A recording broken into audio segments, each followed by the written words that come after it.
দলীয় জোট ক্ষমতায় ভোট চুরি ছাড়া যেতে পারবে না। বাংলাদেশে সংস্কার প্রক্রিয়া এবং জুলাই সনদ গণভোটের দিকে গিয়েছে এবং এই 11 দলীয় জোট আজকে একত্রিত নির্বাচন করতে পারছে। আজকে এই 14 গ্রামের জনগণ প্রতি আমাদের আহ্বান থাকবে, আপনারা ডক্টর সৈয়দ আব্দুল্লাহ মোহাম্মদ তাহের ভাইকে দাঁড়িপাল্লা মার্কায় ভোট দিয়ে জয়যুক্ত করে সংসদে পাঠাবেন। তিনি সংসদে গিয়ে শুধু 14 গ্রামের জন্য নয়, সারা বাংলাদেশের মানুষের পক্ষে কথা বলবেন, সংস্কারের পক্ষে কথা বলবেন। এই নির্বাচন কোনো বিচ্ছিন্ন ঘটনা নয়, এই নির্বাচন জুলাই গণঅভ্যুত্থানের ধারাবাহিকতা।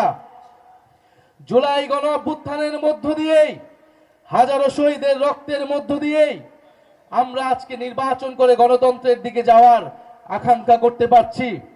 অনেকে মনে করছে এটা একটা বিচ্ছিন্ন ঘটনা, এটা একটা সাধারণ নির্বাচন, এটা গত 16 বছর তাদের লড়াইয়ের ফসল। যারা এটা মনে করছে তারা ভুল ভাবছে, তারা গণঅভ্যুত্থানকে অস্বীকার করার চেষ্টা করছে। জুলাই গণঅভ্যুত্থান হয়েছিল ফ্যাসিবাদ এবং আধিপত্যবাদকে মোকাবেলা করে এক নতুন ইনসাফ ভিত্তিক বাংলাদেশ প্রতিষ্ঠার লক্ষ্যে। কিন্তু আমরা দেখছি আমাদের পার্শ্ববর্তী দেশ, যারা বিভিন্ন সময় গত 16 বছর ধরে বাংলাদেশের রাজনীতি এবং বাংলাদেশের নির্বাচনে বারবার হস্তক্ষেপ করে গিয়েছে, এবারের নির্বাচনকে ঘিরেও তাদের নানা তৎপরতা আমাদের চোখে পড়ছে। তাদের একজন কূটনৈতিক বলেছেন যে 11 দলীয় জোট ক্ষমতায় ভোট চুরি ছাড়া যেতে পারবে না, অর্থাৎ তারা স্পষ্টভাবে একটি দলের পক্ষে অবস্থান নিয়েছেন। গত 16 বছর ধরে তারা ফ্যাসিবাদের পক্ষে অবস্থান নিয়েছেন। আমাদের ভাই শরীফ ওসমান হাদি সে ভারতীয় আধিপত্যবাদের বিরুদ্ধে লড়াই করে শহীদ হয়েছেন। আমরা স্পষ্টভাবে বলে দিতে চাই, বাংলাদেশে সরকারকে ক্ষমতায় আসবে, সরকারকে গঠন করবে, তা নির্ধারণ করবে একমাত্র বাংলাদেশের জনগণ। যদি কোনো আধিপত্যবাদী শক্তি চেষ্টা করে এই সরকার, এই নির্বাচনকে তারা হস্তক্ষেপ করার চেষ্টা করে, তাদের বিরুদ্ধেও বাংলাদেশের জনগণ দাঁড়াবে।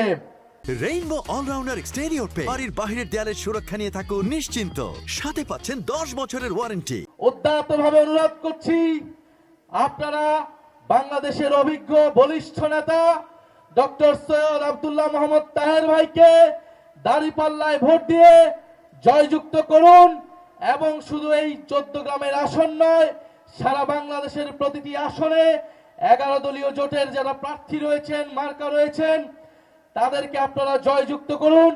ইনশাআল্লাহ 11 দলীয় জোট সরকার গঠন করে জুলাই গণঅভ্যুত্থানের যে অসমাপ্ত কাজ, সংস্কারের যে অসমাপ্ত কাজ, শরীফ ওসমান হাদির যে স্বপ্ন, সেই স্বপ্ন তারা বাস্তবায়ন করবে। আমরা সরকার গঠন করলে সবচেয়ে বেশি প্রায়োরিটি পাবে জুলাই গণঅভ্যুত্থানের, জুলাই খুনিদের বিচার, শরীফ ওসমান হাদির হত্যার বিচার। সেই বিচার আমরা এই বাংলার মাটিতে নিশ্চিত করব ইনশাআল্লাহ। আপনারা সবাই দাঁড়িপাল্লার সাথে আছেন, আপনারা তাহের ভাইয়ের সাথে আছেন। ইনশাআল্লাহ তাহের ভাইকে আমরা সংসদে পাঠাবো, 11 দলীয় জোট সরকার গঠন করবে। ইনশাআল্লাহ 11 দলীয় জোট সরকার গঠন করবে এবং 11 দলীয় জোট যেই প্রতিশ্রুতি জনগণের সামনে দিয়েছে, সংস্কার বাস্তবায়ন করবে, জুলাই সনদ বাস্তবায়ন করবে, দুর্নীতি মুক্ত, বৈষম্য মুক্ত, আধিপত্যবাদ মুক্ত একটা ইনসাফ ভিত্তিক রাষ্ট্র, সাম্য, মানবিক মর্যাদা ও ন্যায় বিচারের রাষ্ট্র আমরা ইনশাআল্লাহ প্রতিষ্ঠা করব। 47 থেকে 71, 71 থেকে 24 ঐতিহাসিক সকল লড়াইকে ধারণ করে আমরা বাংলাদেশকে সামনের দিকে নিয়ে যাব। ইনকিলাব জিন্দাবাদ।